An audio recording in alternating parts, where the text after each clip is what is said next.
Where Things Went. Chapter 8. White-laced gloves, decorative embroidery, jet black hair, a long short skirt, and golden highlights held the duet partners together. A shared voice. The male performer had a silver tie and a crystal hat atop his cream-colored suit. His female counterpart held an anticipatory pose, the mic stand cradled in one hand, eyes closed, a downward glance. Her spare arm flared up, and one leg held her whole weight while the other bounced to the rising melody. The man snapped one hand in tandem and straightened his tie collar. The drab, beige backup band of instrumentalists kicked into full gear, and so too did the life of the performers. The spotlights ceased their aimless wandering and shot center stage. A crowd roared in excitement as the singers began their famed funky disco. All the while, their esteemed curator and benefactor reclined in his VIP area, surrounded by his closest compatriots. The crowd danced in the opulent reflections of the grandiose chandelier, but King sat at the reserved table to feast with his friends. "Cheers to King!" shouted Frederick over the music, holding up an empty wine glass. "Cheers!" exclaimed the others, including Sleet, who sat comfortably at King's side.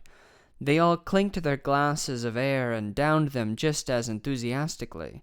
That is, all except Ezreal, who sat unwillingly on King's right, expressly uninterested in the extravagant party.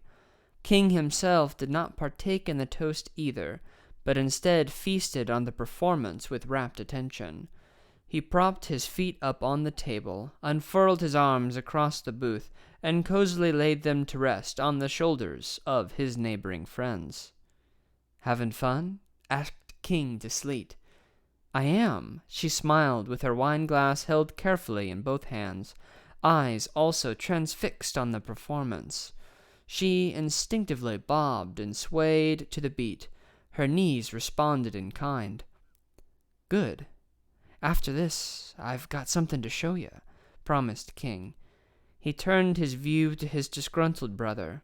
Ezreal faced away from King, entertaining himself with his abused lighter.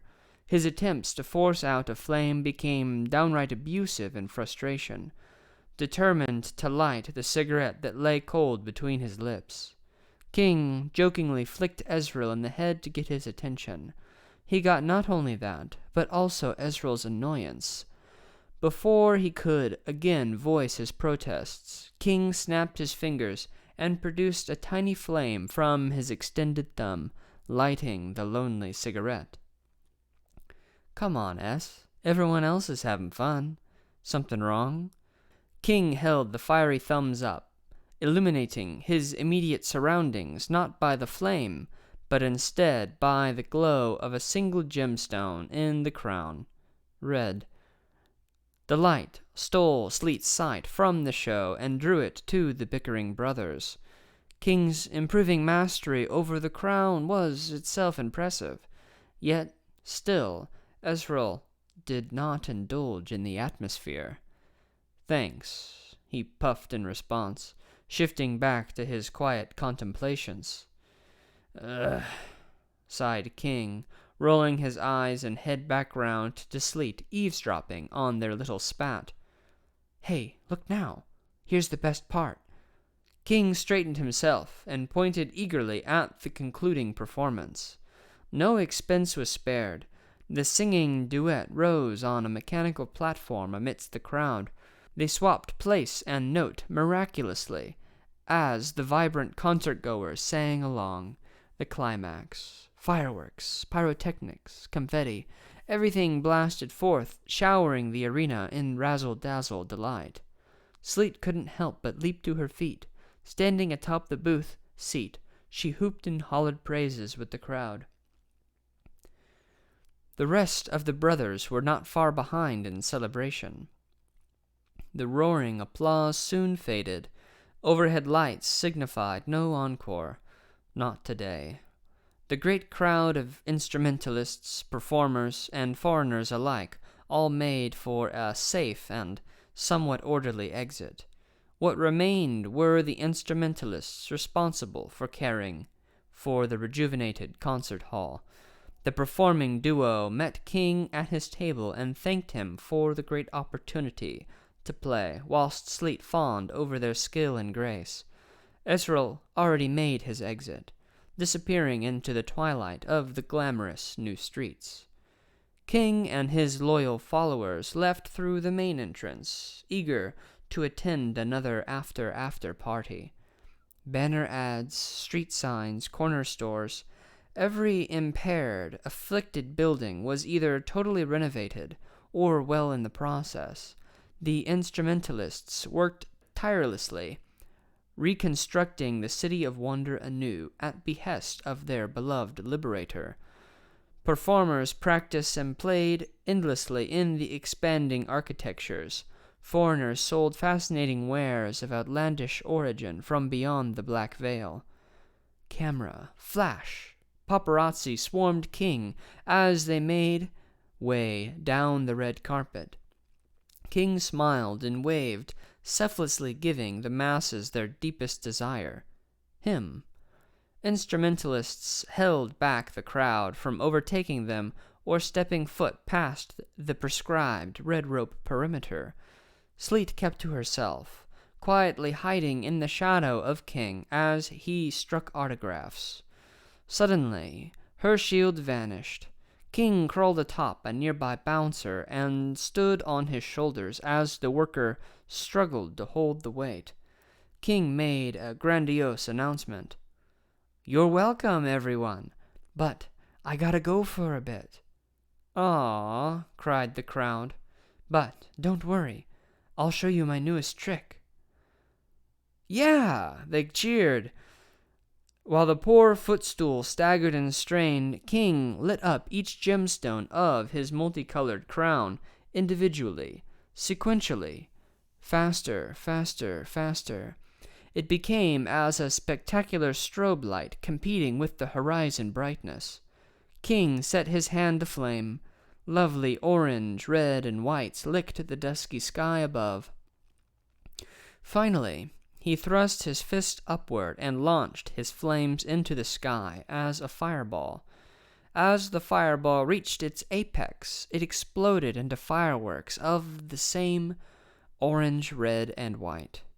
The distraction proved useful, presenting a means of temporary retirement from celebrity life. One giant step off his impromptu podium, King took the hand of Sleet and dashed away.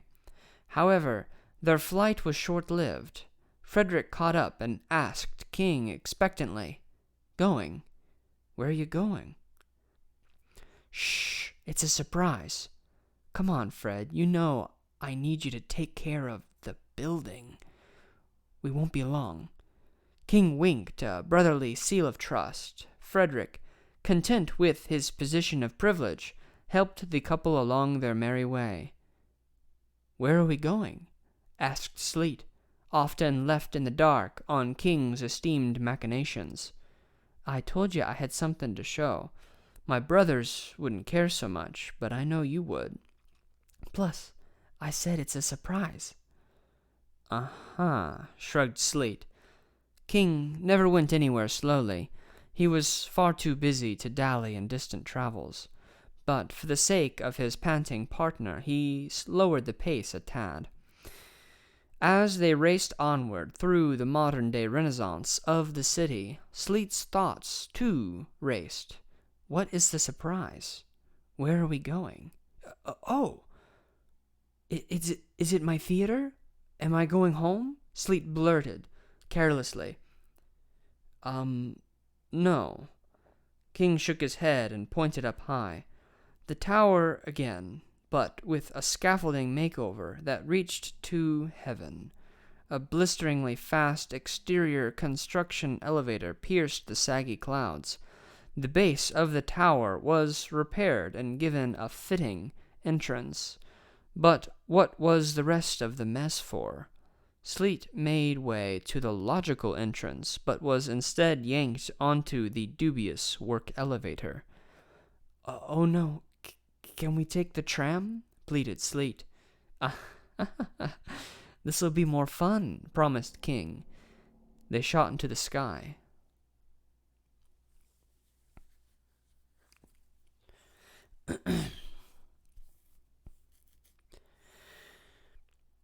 Where Things Went. Chapter 9. King slammed the waist-high door of the questionable lift shut, latched a rickety latch, and swooped over the labyrinthian controls. Without hesitation, he began pulling every lever, turning every knob, pressing every button, flipping every switch. The contraption responded with unbecoming clicks, screeches, ticks, and buzzes, whilst the whole platform grated angrily. Several instrumentalists tasked with the exterior repairs noticed the commotion. They made a stiff sprint over, motioning for them to get off the elevator, clearly not designed for them. King, maybe we should... Shh! I almost got it. These stupid locks, he interrupted. Sleet, not wanting trouble, considered hopping the safety door and leaving King to himself. But she didn't want to abandon her friend. As her reluctance flourished, so too did the impatience of King. The workers were nearly upon them, and Sleet looked frantically back and forth between King and the instrumentalists. The grinding gears grew to a deafening whine, unable to overcome the bulky locks restraining them. In one final move, King rose his flaming fist in the air and brought it down on the control console. The motors of the lift lapped up King's power, energized beyond belief. The locks snapped, the lift freed, and the pair rocketed up the side of the iron glass tower. The scaffolding shuddered, the instrumentalists were pushed back, and Sleet fell on all fours, fighting against the weight of 10 worlds. Always attentive, the setting sun roused itself for this occasion, further shining across the sparkling city of wonder. Sleet strained her neck to see what became of King. Through gritted teeth and winced eyes, she beheld King still standing upright, crown aglow. Even King wavered ever so slightly as they blasted through the sky, his right sleeve left tattered by his fight with the controls. Up higher still, approached the top of the skyscraper, obscured by the depressing gray clouds that adorned the lonesome realm. On their trip through these clouds, King again lit his arm aflame, and held his hand flat in front of his chin. He sucked in a mighty breath and blew out. A tremendous wave of fire washed over the clouds, overpowering them. So this flame extended from their platform and traveled across the world to the edge of the horizon, but stopped wherever it hit the black veil that guarded the outlands. The sky was now open and free, just as the rest of the city. As admirable, as beautiful as this supernatural work was, the pair's fire-powered journey reached its expedient conclusion. "King!" screamed Sleet as the lift broke off its guide rails, launching her helplessly into the air. She lost complete control of her orientation, overcome by a wicked vertigo. But as quickly as she rose, she fell, like her beloved airplane. Not off the side of the tower, but instead caught safely in King's arms. The roar of the winds, flames, and machines lay dead. King stood calmly, smiling. He let her down. She wearily found her footing on the roof of the megastructure. Bent over, hands on knees, panting, she asked King, "Was that what you wanted to show me?"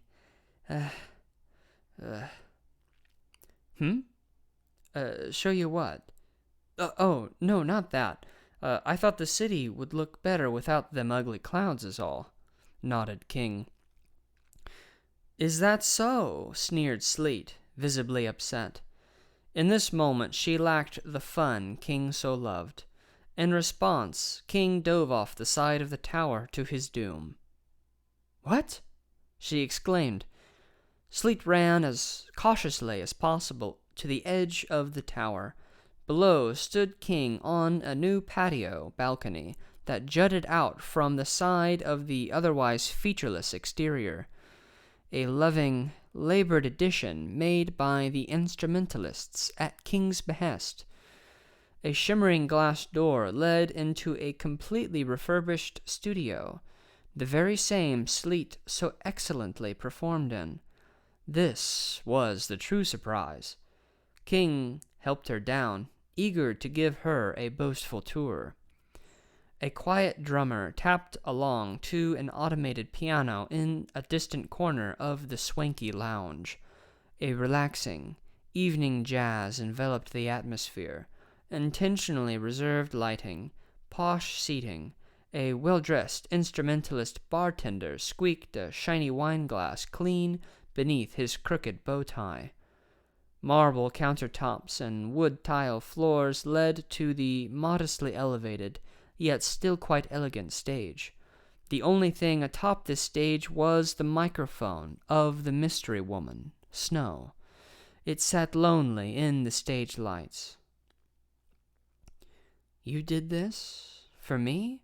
Sleet was awestruck, overjoyed by the personal gift.